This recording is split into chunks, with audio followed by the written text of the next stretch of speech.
这一棒扛向了中间方向，中外野手向后退，向后退，向后退，向后退，索雷米哦！陈子豪这一发2分全垒打，是今天在场上中信兄弟的第1支安打。结果呢，目前是2比0，帮助中信取得了领先。打出去哦，你看他甩棒动作，就知道他这一个球其实一开始来讲的他就有咬中球心。对，打得很有信心。飞行的距离真的也蛮远哦，所以一个守备失误之后，再加一支全垒打，现在要取得2比0的领先。这一棒打到了左半边的飞球，看看左外野手向后退，向后退，打到全垒打墙上弹了回来。詹子贤回来得分，2垒上的跑者绕过3垒回来得分，应该也不是问题。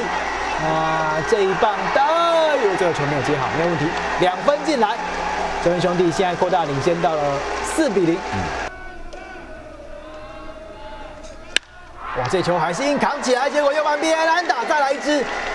3垒上的跑者轻松回来得分，陈子豪今天真的是火烫，第6分打点